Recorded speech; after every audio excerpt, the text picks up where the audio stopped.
बहुत समय पहले किसी घने जंगल में पक्षियों की सभा लगा करती थी। जानवर अपनी परेशानी राजा को बताते थे और राजा उसका हल निकालते थे। लेकिन एक जंगल ऐसा भी था जिसका राजा गरुड़ सिर्फ भगवान विष्णु की भक्ति में लीन रहता था। इससे परेशान होकर हंस, तोता, कोयल व कबूतर जैसे तमाम पक्षियों ने एक आम सभा बुलाई। सभा में सभी पक्षियों ने एक स्वर में कहा कि हमारे राजा गरुड़ हमारी ओर ध्यान ही नहीं देते। तभी मोर ने कहा कि हमें अपनी परेशानियों को लेकर विष्णु लोक जाना पड़ता है। सभी जानवरों की दुर्गति हो रही है, लेकिन हमारे राजा को कोई फर्क नहीं पड़ता। उसी वक्त हुदहुद चिड़िया ने एक नया राजा बनाने का प्रस्ताव रखा। कोयल ने कुहू कुहू और मुर्गे ने कुकरुकू की आवाज निकालकर इसका समर्थन किया। इस तरह घंटों चली सभा में परेशान पक्षियों ने आम सहमति से एक नया राजा चुनने का फैसला लिया। अब राजा को चुनने के लिए रोज बैठक होने लगी। कई दिनों तक चर्चा करने के बाद सभी ने आपसी सहमति से उल्लू को राजा चुन लिया। नए राजा का चुनाव होते ही सभी पक्षी उल्लू के राज्य अभिषेक की तैयारियों में जुट गए। तमाम तीर्थ स्थलों से पवित्र जल मंगवाया गया और राजा के सिंहासन को मोतियों से जड़ने का कार्य तेजी से होने लगा। सारी तैयारियां होने के बाद उल्लू के राज्याभिषेक का दिन आया। मुकुट, माला, सब सामान तैयार था। तोते मंत्र पढ़ रहे थे। तभी दो तोतों ने राज्याभिषेक से पहले उल्लू से लक्ष्मी मंदिर जाकर पूजन करने को कहा। उल्लू फौरन तैयार हो गया और दोनों तोतों के साथ पूजा के लिए उड़ गया। उसी समय इतनी तैयारियां और सजावट देखकर कौवा आ गया। कौवे ने पूछा, अरे, इतनी तैयारियां किस खुशी में, उत्सव क्यों मनाया जा रहा? इस पर मोर ने कौवे से कहा, हमने जंगल का नया राजा चुना है। आज उनका राज्याभिषेक होना है, उसी के लिए ये सब सजावट की गई है। इतना सुनते ही गुस्से से लाल कौवे ने कहा, ये फैसला लेते समय मुझे क्यों नहीं बुलाया गया? मैं भी तो एक पक्षी हूँ।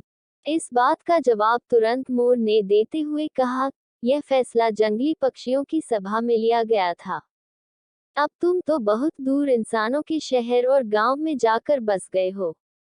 गुस्से में काले कौवे ने पूछा, किसे तुमने राजा चुना? तो मोर ने बताया, उल्लू को।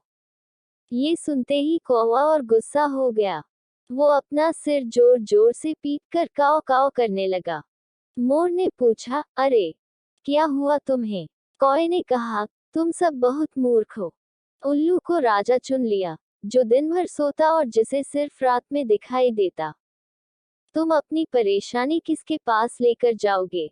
इतने सुंदर और बुद्धिमान पक्षियों के होते हुए भी अलसी और काया उल्लू को अपना राजा चुनने पर तुम्हें शर्म नहीं आई? धीरे धीरे कौवे की बात पक्षियों पर असर करने लगी। सभी आपस में फुसफुसाने लगे। उन्हें लगने लगा कि उनसे बहुत बड़ी भूल हो गई है। इस वजह से देखते ही देखते सभी पक्षी वहां से गायब हो गए। राज्याभिषेक के लिए सजी जगह पूरी सूनी हो गई। अब जैसे ही उल्लू और दो तोते वापस आए, तो उन्होंने जगह को सूना पाया। यह देखकर दोनों अपने साथियों को ढूंढने और वहां से जाने की वजह जानने के लिए उड़ गए। वहीं उल्लू को कुछ दिख तो रहा नहीं था, इसलिए उसे कुछ पता नहीं चला और राज्याभिषेक के लिए तैयार होने लगा, लेकिन चारों तरफ शांति होने पर उसे शक हुआ। उल्लू जोर से चिल्लिया, कहाँ गए सब? इतने में पेड़ पर बैठी उल्लू की दोस्त ने कहा, सब चले गए। अब नहीं होगा आपका राज्याभिषेक। आप नहीं बनेंगे जंगल के पक्षियों के राजा। इतना सुनते ही उल्लू ने चिल्लाकर पूछा, क्यों? ऐसा क्या हुआ?